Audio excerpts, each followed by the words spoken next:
Geniuses are going to be expending a ban on towards the Xin Zhao, then I'm thinking that they would want to go towards an AP option that is actually quite bad in a 1v1 versus it, right? So that's what my expectation is. So it is going to be them going for that Diana first pick. They're hovering it, just kind of getting a good idea. Using their 10 seconds to maybe even discuss what their second pick in combination with the Diana is going to be. Yeah. Just gives them more time overall. Yeah, and the first pick for Immortals is Viego. We know how flexible he is. We know how powerful he is. So we're going to need to see more of the draft to figure out exactly what the strategy there with him will be. Diana locked in, thinking about the next one now. Let's see what sort of a composition Evil Geniuses want to fashion here. We really always love to see Jiizuke on big playmakers. We like to see him on active champions that have the ability to function on their own outside of depending on teammates to protect them. Yeah. But I think that he should hold his mid lane pick going into 4-5. Even with how good Lucian is, it was banned. So if you're just getting blind picks that are strong in and of itself, like Lucian, like Akali being banned, then I think that hold it. You have red side advantage. There's no need to go in that direction. And you did talk about the Viego as a first pick, right? Yeah. Even though it is a great flex pick, I'm assuming that Xerxe is going to be the one that's picking it up with the huge nerf that it got, at least in terms of the laning phase nerf, the sustained nerf from 100% to 50% for the minions. Is a lot in the world of League of Legends. Yes. When you look at a lot of League of Legends nerfs, right, if an ability loses 10 damage or whatever, if the base damage is 250, that's not half. Half is a pretty extreme nerf on almost anything. So he really got toned down in that department there a little bit. Lulu and Tristana locked in here for the side of Immortals. Also, conveniently, both flex picks. There it is. And at least it's saying one thing, that IMT wants to be a front-to-back composition. Great range on the Tristana as she levels up. And they're responding with Danny Samira. Okay, Danny on the Samira. You have 3 champions on Evil Geniuses now that are all diving in and creating chaos together. Yes. Whoever is piloting this Lulu on Immortals must be ready to hit the ambulance button on anybody because, man, this is scary. Wee woo, wee woo. Help. The moment Nocturne shuts out the lights, that's when you call 911. Yup. There's been a murder. It's wild, yes. And specifically Danny picking this one up in amateur before he joined the LCS team. He was straight stomping 2v2s with the Samira. Now, that was when it was released and was a bit overpowered. But even when it was dialed down and not a lot of people are going in that direction, he still favored the champion. So I love the fact that he's going back towards it. If you were to ask Emily what she was looking for every time it was an Evil Geniuses game, I want to see the Samira is what she would say. Okay. Well, Evil Geniuses, they're banning out some engage options in the support role here for their opponents, expecting that Lulu to be in the solo lane. Alistar and Nautilus both banned out. Yeah. Immortals, however, they're looking for some of those Jiizuke-style champions to ban away. Raes already banned out. We'll see if they want to target another one towards the mid lane. We should see a Leona ban from IMT because it is such a high-value pick for Evil Geniuses. And especially since you're banning out Nautilus and Alistar, you can say that both teams are theoretically looking for a support pick if the Lulu's going to a solo lane. There we go. So that's a Leona ban coming in from IMT. It is too safe of a pick for Evil Geniuses. Nicely done there, predicting that one, my friend. Leona banned away. So what is the option instead here for the side of EG? You want to see something else that can dive in. You want to see something else that'll synergize with these 3. I know they're hovering the Rakan. Rell is something that is also an option because if you have the Samira, Nocturne, and Diana, that is just a great combination of really Rell stuns they can throw in there. So I love the fact that they landed on the Rell. I was a little concerned. If it was the Rakan, it would just have a much weaker laning. Well, we've got the Rell in there now, so that means this squad all has a very clear identity so far in this draft from what I'm looking at. Over on Immortals, let's see how they want to finish out. This is the weakness of blue side. With the clear identities here, IMT just needs to showcase their full comp. And that means, there he goes, Xayah Rakan. Some range would be wonderful here for Evil Geniuses. I know that Azir is an option. It's never been a pick that that Jiizuke has been too fond with. But in general, if you look at this composition, I think some poke would be nice. And some just consistent DPS. Because Samira is great for all-in engages. But consistent DPS is something that I would like to see. Okay, how about Nico? Is that something that you're feeling? Nope, never mind. We aren't going to get that. It's Lee Sin instead. I don't even know why I talked about the hover. Can't be baited. Can't be baited. More playmaking, though. Yeah. And that's just been what Evil Geniuses has wanted with this specific draft and what Jiizuke's played multiple times already this split. So Evil Geniuses, turn the lights off. Diana's jumping in. Samira's like, there's so many people on this team composition that can start the fight. So Xayah has a lot cut out for her. Even with the ultimate, even with the flash, she has to be concerned. Even with the Lulu. Yeah. And that's the thing. We never got to actually talk about where the flex picks ended up shaking out. So with the last two picks being Xayah, Rakan, neither of those champions flex anywhere. Yep. I mean, maybe if you're playing solo queue, you see a mid lane Rakan sometime at 3 o'clock in the morning when the guy's just obviously on a loss streak or whatever, that happens. But here, those two champions are going bottom. So it will be a Tristana versus Lee Sin mid lane matchup, with top lane being Lulu versus Nocturne, and then Viego and Diana in the jungle. Yeah, so I'm expecting IMT to be playing a little bit more towards the top side. Xayah Rakan is still very safe of a duo. If you ever try and dive them, you're going to face the consequences, especially once they hit 6. So I'm expecting IMT's bot lane to be locked tight. But Viego now has a nice little servant in the top lane named Revenge. Oh, go towards the Lulu and your Pocket Lulu. Exactly, the Pocket Lulu. So remember out there to tweet at Revenge. You know, we need more servant gameplay. I'm sure he's loving it. Well, that's the next question that I want to ask you as we're about to load into the game. Yeah. Where do you want to see these junglers prioritize their attention and their resources early on in this game from both sides? I'm expecting the Viego to play more towards like just path bot to top. That would be my understanding. Playing towards your top laner, usually the mindset is to play and get them an advantage. But in the few cases, I would say last year's Damwon, where you're doing it to get your jungler. In that case, it was Canyon. In this case, it's Xerxe, an advantage in a 2v2, in invades. You should be working with the Tristana and Lulu as much as humanly possible. So that's my expectation for IMT, where for Evil Geniuses, bot lane, mostly bot lane. You have double TP with the Rell. I'm expecting early dragon focus. Okay.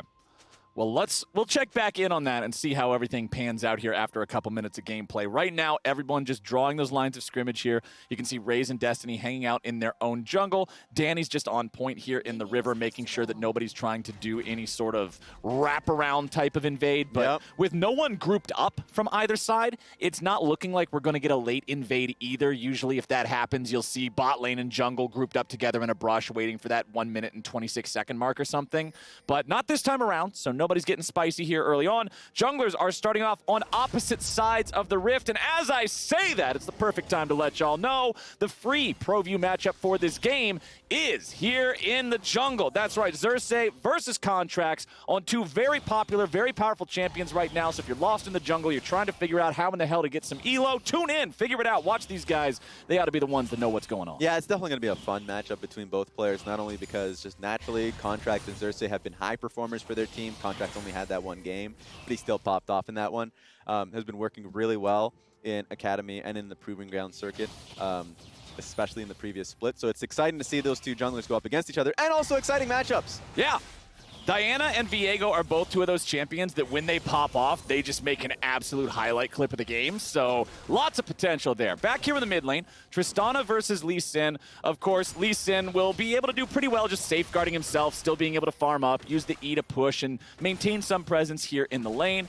And then both of them having wonderful abilities to yeet the other one. I mean, I'm looking forward to some playmaking once we hit those level 6 points. And you know Jiizuke is going to go all in. Oh, yeah. There's Jiizuke Lee Sin is my mind's not telling me no, even though yours might think it should. It's only telling me yes. His mind only goes one way, and it's straight for PvP action. So I'm excited to see what he brings to the table here in this one, as Xerxe has opted for the full clear, as has Contractz, and they're both right about the same point now, clearing out their respective red buffs. Looks like Xerxe is just a little bit further ahead on tempo. Yeah, and it seems like the change that, you know, I was wondering if Viego is going to be pathing towards the top side of the map to try and see if he can get anything, especially with the trade working out so well for Revenge.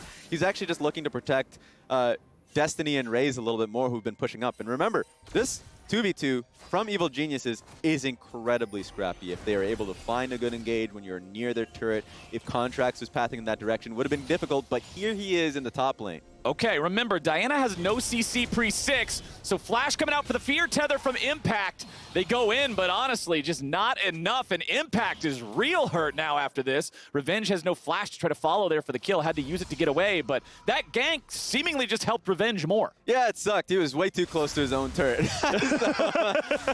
No Flash on Impact. At least he's gonna... I was wondering if Revenge was gonna just base and then TP back to lane. He's very cognizant of Contractz still being on this side of the map. The wave is still bad for him, so he needs to play his cards right here. Okay, it looks like Revenge is just going to call it a day. Even though the wave is frozen right now, that's not what you like to see. He knows that enemy jungler is still hanging around. He does not want to give away first blood for free. So that means that he'll go ahead, get on back, teleport back to lane. Impact, having already used his own teleport, means that his will be up first. Now let's see if Contractz can find success here coming back into the lane now. It is generally so difficult, especially without Flash, to get a gank on towards a Lulu. Yeah, and especially when you have Nocturne, Diana, who have no easily applicable CC. Nocturne, you have to have them in the tether for X amount of seconds. Diana just doesn't have crowd control. Yeah. So here it is. They don't see Xerxe. Okay. Wait, do they see him? This could be no. No, they don't. No, he's hidden in the alcove. He's alcove gaming. Contractz jumps in. Xerxe's coming around from the side.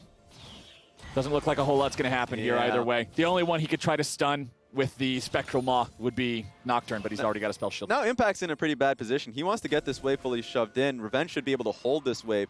And, you know, the fear of a Nocturne trying to freeze is pretty non-existent because of Nocturne passive. Yeah. And how he naturally trades with his Q. So, good luck, Impact. It's Xerxe's time now. Have fun. Top. Xerxe's still hanging around. Okay, here comes the mist. Impact will use his own Dustbringer. He uses the spell shield early. Remember that Impact has no flash, and first blood goes over to the Lulu. Feels bad when it's Contractz that's up there for some time, gets nothing out of it. But then Revenge on the wave coming back, Xerxe comes in, perfectly baits out the spell shield and is able to nail the kill down. Really well done from both Revenge and Xerxe to get the first blood. Yeah, I felt like that was just such a long time coming up there in top lane. You saw so much jungler involvement from both sides, so much posturing, but this is the play that finally works. He chills out because he knows the Impact's just going to be in a tough spot here. No TP too, so he needs to get this wave fixed. It needs to be Diana that's coming in just to like fully shove out the wave for him. He knows that. But the moment he sees Xerxe, it's just a game about waiting for when he's going to be spell shielding. Q's first to bait it out, and then, yeah, at that point, easy pickings here. Nothing to it but to do it. Immortals happy with how things are shaking out so far. Remember that first blood plus assist is worth about 600 gold. Yeah. And hey, they're up a little bit more than that. So on top of the first blood they've already got, you can see that they have a CS advantage here in the top lane that will find itself removed pretty quickly once Impact farms up this wave that's colliding with his turret. But you would think Revenge could make him miss a couple of those. Insanity jumps in on Jiizuke here. And you just know, Jiizuke's very aware, hey, he's not alone. Tristana's not jumping on top of Lee Sin like that with nobody nearby. Absolutely. And that's when you're checking down bot lane and asking, when's the last time you saw the support? Okay, Danny's going in after Raes. Samira's very scary in these isolated situations. Jiizuke, he tries to flash forward to land the Sonic Wave, but he doesn't have the aim, and Raes gets away. Just checking to see if he can execute him on that one. At the end of the day, it's still double summoners from Raes off of what was really damn good from Danny. Do you think that was worth for Jiizuke to try that, though? Because I understand the attempt, but now Danny's in a bad spot down here in the bottom lane 1v2. Won't actually die, but Jiizuke spent teleport and flash to walk back to mid. That seems like a pretty hefty cost. It is, especially for Flash, knowing that Dragon Fight is possible, and it's how you want to start fights. So from that aspect, it was a little bit too much. Just if you wanted to be able to come in and join, use your TP. Oh, here we go. Holy moly, goodbye, Lulu. Oh my God, didn't even get the chance to use her own ultimate. That was murderous intent right there. There was just no way out. I didn't expect them to get blown up off of Impact. Literally just the moment Nocturne's character model touched Lulu, she blew up. So Revenge definitely didn't expect that either. That was cartoonishly comical, especially just because Lulu's death noise is that, like, wah, wah, and then her hat flies off. That was like something straight out of Looney Tunes. I don't even... That was fantastic. Let's go back to bottom lane, see how things are shaking out down here, because the farm, dead even between these two. A couple more for Raes, but honestly, the exact same amount of minions. There's extra for Danny to still farm as long as he's able to pick those up here. He and Ignar also, remember, once they are level 6, very, very scary all-in potential. Yeah, and remember, as we're getting paused here, Raes and Destiny are trying to get this wave pushed in. Their jungler is going topside, so he's trying to clear his topside camps. Diana is actually in a great position to work with Rell and of course, Danny to be able to get a kill there. So that is a possibility if we were to come back into the game. Not currently sure what the nature of the pause is. We will let you all know as soon as we have more information, or hopefully it's one of my favorite kinds of pauses, the one that takes such a short amount of time, I never even know what it was for, yeah. and we're immediately right back into the game. Stage issue. I'm not quite sure what a stage issue means. You know what I always think of when I think stage issue? Because I always just watch some ridiculous films. Okay, what I don't know where this conversation... Stage lights! Duck! Dodge! The stage lights falling down and blowing somebody up. That is not a good look. We do not want that to happen. If the stage lights are not well connected, we gotta fix them. Flowers, look out! Oh, no! Oh, hey, we're not on the stage, though. We're in a caster desk. For those of you who've never been here to the LCS before, the caster desk is not attached to the stage. We are in a different spot. But as I'm explaining this, I realize that the camera shots you see every weekend expose you all to that. And yeah, you see it every time. Specifically no point for this PSA. But hey, it's a pause. We're just trying to have a good time. In fact, one of the camera shots for Xayah and Pastry Time earlier on had them literally just saying hi to the cameras. Everybody today knows exactly where we are. All right, we will let you know as soon as we got a little bit more information here. But just in general, summary, how are you feeling about the early game here so far? Feeling good for both teams. I think more specifically to IMT, just because of all that charade that happened towards the top side. That was all before that gank came through from Contractz to pick Impact's lane, so he ended up evening out in CS. Also has a kill to his name, so I would just say from a holistic standpoint, IMT's in a pretty good spot. All right, they do still have themselves the tiniest of gold leads. Let's see if anybody's going to go after these neutral objectives here soon. Looks like Immortals does have their eyes on this Rift Herald. Nobody around from Evil Geniuses. Contractz is the closest one to the area here, but he is just clearing out his red. Immortals has total control, and it doesn't look like they're going to be contested here. And this goes back to what we were talking about with IMT's comp, that Xerxe wants to play towards topside and skirmish towards topside fairly exclusively. Insanity has been having permanent prio in the mid lane. And then also Revenge has just been, I mean, he's Lulu with ultimate. He didn't use it when he died last time. So that's always going to be a boost for you in the team fight. Right. So Contractz, I'm sure he was aware that Rift Herald was being taken. Doesn't know the exact timer because there's no ward, but doesn't want to touch it. Okay, so Xerxe clearing back down towards that bottom half of the map now, looking at our bottom laners on both sides. Supports have ultis, Raes, and that is one of the big things that I have been waiting for. Summoner spells also available down there. Neither AD carry currently has their heal. And I think all of this is going to come through with IMT trying to set up for Dragon. I think what they want to do, play through mid. Ideally, I don't think place Rift Herald mid. You want to go alongside Destiny and try and place Rift Herald through bot lane and then start up the Dragon. Forced. Ooh, nice bit of damage here, but Jiizuke using the ulti, Insanity still with his. Jiizuke won the trade, of course, but now we'll have to see if Insanity's able to find a punish opportunity here. Lee Sin doing a good job of just sustaining back up. Revenge can disengage from Impact there pretty easily. Just haste yourself, walk out of the fear, and then turn around and open fire. Impact's actually getting fire opened up a lot on him right about now. He flashes away trying to survive, but no! The spooky ghost cannot defeat the purple Yordle, and Revenge gets the solo kill. He even tried to cut the stage lights off just so he's not seen. Still, the solo kill comes through from Revenge. All in the meantime, Rift Herald being placed through mid lane. It seems like the setup there for IMT was for Dragon, but Evil Geniuses are there first. Evil Geniuses trying to respond to this one. Got control over that bottom side river right about now. Now, they are on top of a ward that is about to time out that will show Immortals exactly what's going on here if they want to try to contest it. Immortals have the lead. They may feel it's time to go in and make something happen, and yes, they will. Fight's already starting out. The Dragon's going to be taken out by Evil Geniuses as Contractz will be the first one to die. Raes is going to be number 2. 4v4 now in the follow-up. Destiny continuing to try to stay here positioned to go in with the grand entrance, and there it is. Ignar's up in the air, and they don't care. Xerxe jumps in with the stolen body of the enemy support. He goes underneath the turret here for the double kill, but he doesn't want to steal away the body because he's going to be under too much pressure, but Danny gets exhausted and he won't be able to find the kill. Insanity takes him out, and Evil Geniuses are torn to pieces. What a perfect exhaust timing there from Destiny. The moment Danny used his ultimate was shut up. He is not allowed. So good. And just taking a step back from Evil Geniuses, they knew what they didn't have. Like, it was the Nocturne that used his ultimate topside when he died. Sure, Nocturne was going to be a part of the fight, but without ultimate versus a Lulu, they didn't have to expend it. So IMT knew that they were going to be stronger in a fight. So even with Raes, just popped in the beginning of the fight, we're going to be able to take it. So this was all the way up in the top lane. Revenge knew that he had this kill on him. Let's see how much he was able to chase this. Yeah, I mean, what are you going to say Just here? run him down. Pop. He tries to get away, and then boop. Easy, man. Didn't just casually ping. Oh, yeah, he flashed too. Yep, easy. And of course, it turned into what this was, a much better team fight around Dragon.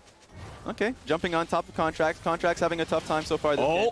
But a nice kick coming out from Jiizuke. Targeting Insanity here. Evil Genius is striking back well as Immortals bite off a little bit more than they can chew. Insanity is now stuck here in the red pit. He will be killed for free. Immortals bringing in the cavalry, though. Here's Lulu! Everybody's flashing over the wall trying to get away. Danny's in the ult team now. Killing spree over there for Xerxe. Jiizuke jumps in to grab a double kill, taking out the enemy support, but now everybody in Immortals is in a real bad place. Danny tries to stay alive, but Xerxe's going in. And man, is he going in hard. Xerxe's coming back for more. Raes takes another kill, and despite losing 3 of their own men, Immortals kill 4. It is reset city for Xerxe.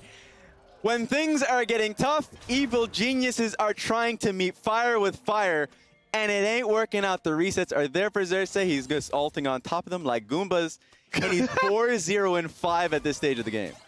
Beautifully done by the Immortals. Jungler, 9 out of 10 kill participation. Jiizuke's coming in here trying to make some sort of a play, but this is really not good. Okay, so Jiizuke's not going to find a lot there. Destiny's there in time to make sure that Raes is in no real danger.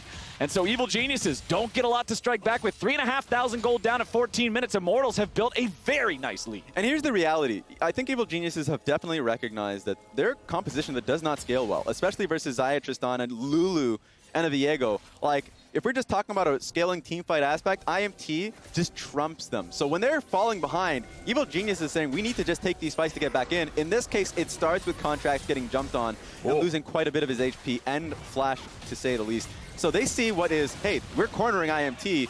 We should be able to take this fight. And Insanity actually is put in a really bad position inside of the pit. So yeah, it looks great from Evil Geniuses when they're able to just pop him right from the start. But Lulu comes in for a collapse, and at that point, they know they need to scram. Yep. 2 flashes over the wall instantly, but then Contractz can't get away. I like how Danny was right next to the wall here with the ulti contributing whatever damage he could, but he just didn't go in any further. He couldn't safely go in any further because you see what Xerxe does here as soon as he's within range. The regen that he's able to get off of these resets are what's kind of ridiculous because they're focus firing him, and then he'll just get back like 10% HP. Okay. 140 for the Herald, guys. Yeah. And we're on to the next play. We're on to the next play, my friends. All right, you heard him. 140 for the Herald here. Damage dealt in the last team fight. The name of the game is Danny versus Xerxe. That's kind of what it's looking like here. These fights, when Danny is not able to get the Samira just absolute highlight ultis that he's looking for. When an exhaust comes through or he's zoned out of the fight, they don't have the damage. And that fight particularly for all you YouTube viewers that wants to like basically rewind that and look at it, he ulted at a really good spot. Danny behind the terrain, so he was actually putting out DPS to 2 members while he himself was safe. He's a great Samira player. You know, it's just a tough time these days to play Samira, especially if the enemy team can just literally click the exhaust button on your head. Yeah, that one feels bad there a little bit, but hey, props to Destiny for getting the timing right earlier in the bottom lane. Now we got our next Drake. spawning in about 10 seconds. Evil Geniuses did collect the first one for themselves. They've already got bodies down here in this bottom half of the river. You would think that Immortals could challenge them incredibly easily if they wanted to, but Immortals just don't care. They would rather prioritize top lane instead. They're saying, if you want the Drake, we're getting top. And you can see pings coming out from Evil Geniuses onto the tier 2. They know tier 1's gone. The thing that they're concerned about is Immortals just hard shoving this top lane and getting multiple for the price of one. Exactly. And I think that this is a good play. The problem is, as we see a little bit of a scrap here with Xerxe. Xerxe just casually zoning away 3 enemy players. Alone. Yeah, no worries, right? It's nice. But theoretically, this is like a really good play for Immortals. Being able to get 2 turret gold on top of Raes. Oh, and okay, let's see what's happening here. Well, the lights are off, but Impact's the one who is about to be having a real bad dream. He barely survives. Xerxe's underneath the turret, needs a little bit more damage, but he finds it, takes over the enemy body, and they will not get a return kill with Danny taken out. Immortals pick up 2. And Xerxe survives the dive, getting the kill on towards Nocturne as well. That was really close. But Revenge was able to stay alive off that dive. Jiizuke, of course, seeing all that, didn't have an ability to join the fight, didn't have TP on that one, didn't think that was going to be possible, so he's just trying to get as much as he can on the bot side of the map. But yeah, lots happening here. IMT now needs to, for sure, contest for the next dragon and not give Evil Geniuses a win condition. With how much of an advantage IMT has right now, they have to cash in the gold that they have to the next objective. Expect Evil Geniuses to take their stand there. Raes, I've got to ask you something Hit here. me. How do you feel about Divine Sunderer Lee Sin? Because that's the build from Jiizuke this game, and up against a team that has no tank, I'm questioning it. I love Gore Drinker quite a bit, and I think the probably concern is that he's going up against triple range and Lulu, Tristana, and Xayah, so there's probably a question mark on how successful it's going to be. But like, Gore Drinker is actually still pretty damn gold efficient, even if you're able to get a one-person like active use, right? Because the stats that it gives you is still really damn nice. So I would still go Gore Drinker, but I can understand it. Divine Sunderer still gives you a boatload of HP as well, so you can still feel a little tankier while you're in the fight. Okay, back here in mid lane, Danny and Ignar are the ones tasked to defending the tier 1 turret. You can see that those tier 1s have been taken out in the side lanes here for both teams. Jiizuke, as you mentioned in the last fight, also taking out the tier 2 there in the bottom lane, keeping the turret count tied up. Now, Evil Geniuses, and Raes, this is, I'm glad that this happened this game because we were talking about it behind the scenes yet again. Evil Geniuses prioritizing the bottom half of the map, prioritizing some dragon control, and what is your reward? Cloud Soul! And yes, I know Cloud Soul is stronger than a lot of people like to give it credit for, but it still, in many cases, doesn't feel as game-ending and as impactful as something like an Ocean or an Infernal. Yeah, I mean, if a team's going up against you, if they either, of course, in this case, have a lead or if they're behind, like, you're weighing your opportunity cost and saying, I'd rather get a turret on the opposite side of the map and then challenge you for the third dragon. And if we're behind, then it's not a game-ending fight that we need to really concern ourselves with, right? Yeah. It's not going to put us in a desperate time. So in this game, flank position here from Jiizuke, if he ever wants to try for a top lane, he could also try and just kill Revenge here. He has a pretty scrappy build for it. Okay, Jiizuke is in the enemy. They had to have seen that. They know he's there. Away. Okay, yeah, they're aware that someone is around. Xerxe will be the one to face check because he's not afraid. He's the guy who's fed. Lulu's going to get jumped on. Revenge is in a lot of trouble. Evil Genius is looking to focus down the top laner, and they already got him. Evil Genius is getting exactly what they came for. 2 kills. They didn't know how to approach it. They knew the Lee Sin was behind them, and they put themselves in a pretty tough position, specifically Revenge. Just really bad positioning if you're there. If you're trying to soup up, let's say, Xerxe or Destiny, who's ever going to be the one that's actually starting off the fight, great, but you can't be the one that's being targeted. You have to self-ult and still die. This could be the play that changed the game, Raes, because that was the first kill on the enemy jungler, who had 11 out of 12 kill participation, massive shutdown coming out there, and now they're looking to take down the Baron. But Insanity's doing a great job, Raes the same, taking whatever they can, recognizing they will not be able to 3v5 at this Baron. Instead, they will take the mid lane tier 1. Insanity will stick around in this top lane, looking to take out the inhib. How do we feel about this trade? You got to shoot it one more time. There we go. There we go. That would be tragic if he wasn't able to get it. But yeah, TPing for the top side, just for the Rift Herald, I think it's a smart idea. You want to slow the enemy team with their Baron push. If you're just saying, okay, if you play towards top side, you're going to be at a much slower pace. Or if you're playing towards like bot side, you're really only playing for 2 lanes, and at the same time, you're on a ticking time clock with the super minions going top lane. I think it's smart. It's going to slow them down with Baron But yeah, I mean, the way they got there is almost comical. The fact that they knew the Lee Sin was in a flank position and still got caught off guard in a bad fight. So hate to see it, but let's see what the next play is going to be. Hate to see it, but that's the way it is. Now, Evil Geniuses, let's see if they can continue this momentum, find some more. They've got the Baron buff. They're down a little over 2,000 gold, but the bonus stats from Baron will almost make up for that just on their own. So this is going to be one of their best chances here. This next just over 2 minutes will be some of the most level playing ground they have. With the first 2 dragons already in pocket, and with Immortals having control over the bottom side river, it looks like Evil Geniuses are happy to not contest. Yeah, this is a good call from Evil Geniuses. You can just raid the enemy topside jungle, so that's 3 camps now that Xerxe is not going to be able to get. Topside turret as well. They can position themselves for this turret here. I don't think they're going to be able to get it. Let's see, though. Okay, mid lane tier 1, taking a little bit of damage. Impact hovering between the 2 lanes. I love to see this from Nocturne players. You have the ulti to join either fight if it turns into something. Yeah. So very easy to position there while stealing away those camps like you were talking about. Tier 2 falls up there in top lane. In mid, Immortals will hold the line, but it's Evil Geniuses still hanging out in the jungle, still stealing away more resources. And that's the benefit of being able to get the first 2 dragons. That, sure, theoretically getting the okay. Oh, Contractz went big there, but he did not get anything. A fast enough reaction from Raes gets him away. Insanity with a flash out. Jiizuke and Impact approaching on the flank, but not finding any success just yet besides that flash. Immortals do a good job holding on and staying alive. Raes didn't even need a summoner spell. Contractz used flash for that, and Raes just said, nope. Yeah, we're going on 2 different plays here. Evil Geniuses tried to go for a flank on a member that was going into the top side, blue side jungle, so they used Nocturne ultimate for that one. I would just want them to commit to 1 play, especially for Xayah that has, you know, multiple escape actions to escape. Not only the flash, the Xayah ultimate. Like, if you're trying to go for the pick, you definitely need more tools for that. Yeah. Xayah with Gale Force, both summoners, ultimate, and Lulu nearby makes it a pretty tall order to be able to kill her off there. Immortals now in the enemy jungle here once more. 20 seconds left on our Red Bull Baron buff means that pretty quickly Evil Geniuses will no longer have that power, and the gold and relevant stats will once again favor Immortals.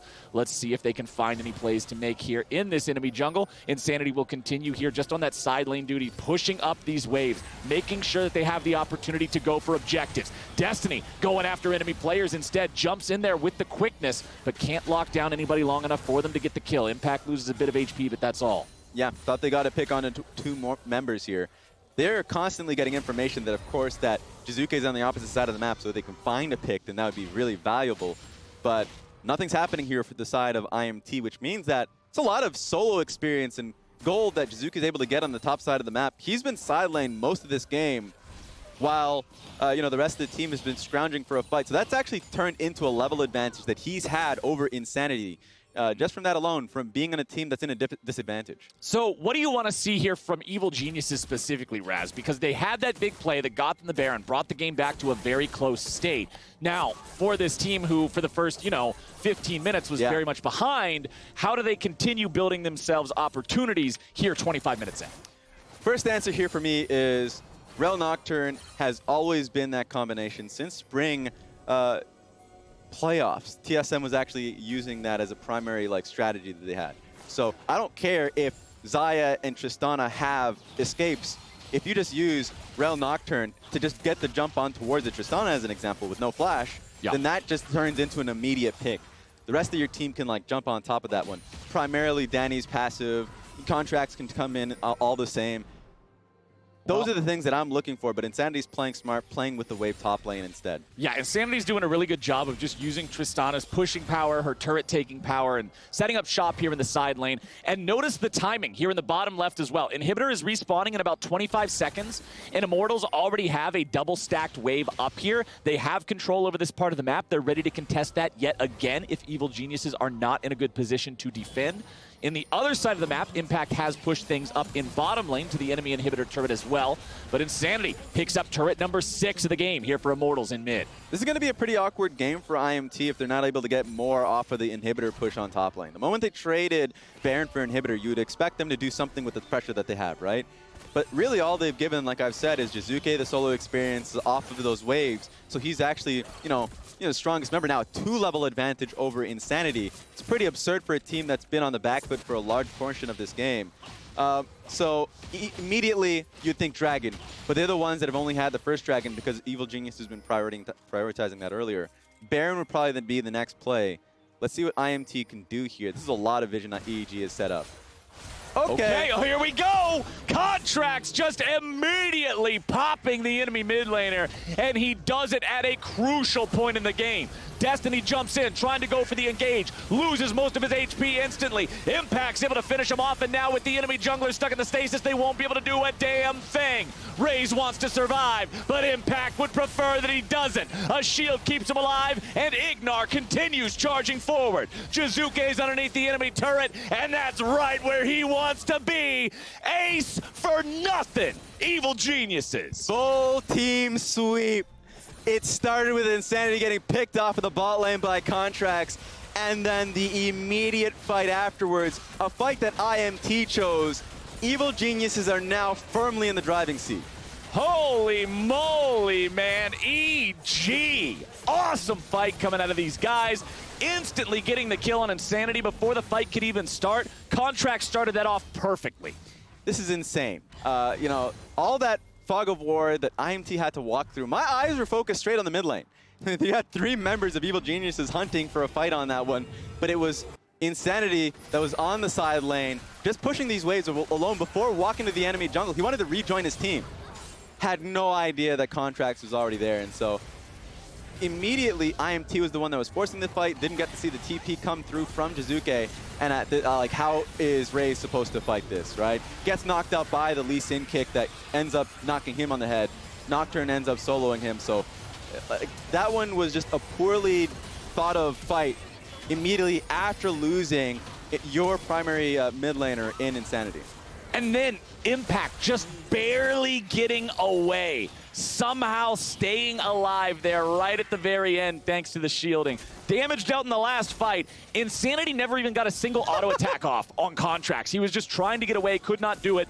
Raes, the only man to even hit over 1,000 damage in that fight, while Evil Geniuses was just pouring it on. Like, we talked about this a little earlier before we ended up getting on cast. It's just like how absurd it is for, AP junglers, especially Diana, can have so much access to just the magic penetration. Yeah. Not only do you get it in your mythic passive with Rocket Belt, you get it in a Void Staff recipe. And especially when your laners are all AD. Yep. There's no reason to be prioritizing magic resistance against this composition, man. It's Nocturne, Lee Sin, and Samira. So then Diana, it's Christmas in July. Feels like a little bit of true damage raining. Holy cow. Okay, Evil Geniuses with a Baron for the next minute and 15 seconds. They're in a great spot to do serious damage to Immortals here. And they're just playing 3 waves here with a Nocturne that has ultimate, has Lulu bot side, and now he can just roam up into the jungle, try for a dive in towards the mid lane. He does need to set up with the Rell so he can at least get that tether there so they can set up for a play. But yeah, this is difficult. I don't even think Evil Geniuses need to play towards this bot lane wave here, because the more members that respond to the Nocturne, the better. Okay, let's see how Evil Geniuses wants to play this out, prioritizing mid right now with 3 players. Solo laners, each in one of those side lanes, continuing to apply that 1-3-1 pressure. They won't crack mid just yet. Immortals mounting a good defense so far. But in the end of the day, Evil Geniuses have Soul Point, so the next dragon that comes up will be able to nab them Soul. They have Baron right now, but they have all the control on the map. IMT needs to find that fight. Well, here we go. Evil Geniuses are the ones looking, and they have found it. Impact's on a killing spree. Enemy top laner, enemy AD carry, both dead. Destiny's trying to walk away. The Ignite is still burning, but it's not quite enough to kill him off, but that don't matter. EG already got what they needed. They killed off 2 high-value targets on the enemy squad. Now they're just going to dogpile the 3rd one. Xerxe loses his Guardian Angel here. Going to have to come back to life with that. EG continues their push. They won't have the support now as Ignar is taken out, but Immortals have to try to continue this defense somehow. Contractz losing a lot of HP here. Jiizuke jumping in yet again. Xerxe trying to get away. He goes unstoppable, still feared, but getting out. Danny, the highest HP member here on the side of Evil Geniuses as they all walk away. Insanity solo helped them keep that game under locks because not only was he able to get that assassination on Ignar with Gale Force active in tow, but then also put in a lot of damage towards Jiizuke. It felt like that was going to be an endgame scenario for Evil Geniuses if Insanity didn't get that much damage off on the enemy team. So really good job here, but this is where it all started. Not only the Nocturne dive, but the moment you use your ulti, it's Nocturne that shuts off the lights, Rell that comes right on top of you. Like, yeah, you just lost 2 members off of that one because the rest of the IMT were just spread thin, dealing with both mid and top lane waves. And then, hey, at least Viego's Guardian Angel brings him back to life there, right? But then after the fact, they just continue jumping in. They want to find a little bit more. Evil Geniuses with that 4v3 on the map. You can tell they're hungry for it, man. Yeah. And they get a Nexus turret for their troubles. But then the rest of the kills are just a little bit too difficult, and that means they got to fall back. Yeah, and this is a lot of props to Insanity. Because not only did he get the kill on towards Ignar, it was actually just 1 auto away from killing Contractz. Contractz did not feel comfortable staying in the enemy base, so now there's a little bit of a chance for IMT in this game. But this is just so much control for EG. They can just do exactly what they did. This time, putting Nocturne in the top lane, still has ultimate, so he can look for a play whenever he feels like it. Yep, they got that free pressure in bottom lane from the super minions. So they've got the 4-man group in mid. You got the 1-man split push up there in top. And everybody on Immortals is going to have to buckle down and get ready to defend again because EG is keeping the pressure on. Look at all the control they have over the jungle. Sweeping out the wards. You can see a little bit of a path of vision here thanks to a couple zombie wards, but that's it. Impact should be able to bop one of those here rather quickly, but there's not a whole lot of information for Immortals on Summoner's Rift right now. Yeah, and we're thinking so much about, like, the information that's immediately present to them about, like, oh, okay, you know, their own blue side jungle, their own red side jungle. But now the 2 butts are coming up. Soul's coming up for Evil Geniuses. They're now moving towards it. Nice ward being placed there, but IMT is going to have to walk through these awful lands. Okay. Oh. Trying to catch out Jiizuke, getting the flash out of the Lee Sin. Very important there. Disables a lot of the huge playmaking that he could bring in a team fight. All right. Even if this dragon is taken by IMT, I mean, it's just their 2nd dragon. Yeah. They would be trading that for a mid lane inhibitor. This is what you buy for yourself by having Soul Point. This is what you get, is you're allowed to give them 1 single air drake and take an inhibitor and take 2 tier 3 turrets as a trade for it. That is a terrible trade deal. Yep. I say no to that trade offer every time, but in this situation, you have to take that because it's all Immortals can get. Yeah, it reminds me of, you know, Mark Z's little segment earlier today about just trading, knowing what you can take if you're behind. In this situation, IMT, I mean, this is not a good trade deal, as you said. Just give them Soul. It's Cloud Soul, trying to at least farm up the mid waves, the bot lane waves that's coming to you consistently. They're super minion packed, right? At this point, you can't really do anything. So trying to do too much really doesn't make sense, but here they are. Okay, they're ready to fight for Baron. They want to try to stop them. Insanity is back in the base, but the thing that you have to remember playing against Nocturne is that you cannot rely on a teleport to join mid-fight if he's already used the Paranoia. You're not going to get in with the TP. So they've got to be respectful of that. They've got to be aware of that. Bottom lane wave, the super minions are marching towards that base. Immortals are in a difficult spot. That's why Evil Geniuses don't have to do anything. Clear out these wards, chill out here for a little bit longer. Waves of super minions are going to be crashing. I think that's a 2 super minion stack that's going to be coming towards bot lane unless Tristana deals with it right now. So there she goes. And now it's a great timing to go for Baron. Evil Genius should just rush it now, knowing that Tristana is going to have to deal with these waves. And that's exactly the call. Here we go. Looks like Baron's going to drop rapidly enough that they won't have to worry too much about it. There's your Paranoia. With Paranoia cast, there's no way for Trist to TP in there in time. Impact's already jumping in. Xerxe has to ulti over the wall defensively, and Evil Geniuses do that beautifully. And here we go. Another fight could start. Remember, that was just 1 ultimate coming in from Impact. Oh, Contractz flashing away as Immortals try to find the counterattack here. Contractz with the stasis, tries to stay alive, should die here. Yes, shut down by Raes. Insanity now trying to get away from Impact as another fight breaks out here between everybody else. Impact grabbing the kill on the enemy mid laner. Xerxe having to try to get away, but here comes Jiizuke with a resonating strike. Over the wall is Destiny with a grand entrance, looking to lock down the Evil Geniuses, but it will not work. Danny's grabbing the kill onto Raes. Danny is popping off. Danny's got a quadra kill, and that is it. That is just a strong period at the end of that game, right? That's a way to end it. Exactly, it was looking close. Raes was getting 2 members at once, but then Danny was waiting patiently to be able to get this win here for Evil Geniuses, and that makes their 6th win in a row. And it was off of a comeback here in this game. Immortals was looking good pretty early, but a couple of back-to-back good fights there for Evil Geniuses brought them back into the game. They played smart after that, and they earned their win here today. For me, it started at that red side jungle fight, where IMT was looking really good at this stage of the game. They knew that the Lee Sin was in their own jungle, but they ended up still getting picked off. That one moment, Lulu loses ultimate, loses her life. Lulu. That's suddenly a Baron for you. Pretty rough.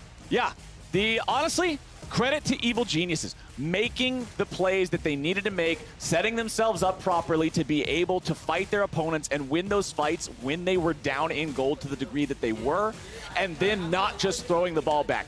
We've seen some of those games here, Raes, where it just turns into a game of catch in the backyard and everybody's throwing it back and forth because nobody can hold on to the damn thing. I feel like that's been today a little bit. Well, Evil Geniuses were able to hold on pretty well after coming back against Immortals, and Immortals, as soon as they started slipping, they just couldn't get their grip anymore. Exactly. I think that goes back to just great fundamentals that Evil Geniuses have shown in the past few weeks, right? Past few weeks, when Evil Geniuses has great vision control, they sit in it, they play disciplined around it. Even if there's a little bit of like playmaking or risk taken there from Jiizuke or even Danny in certain instances, like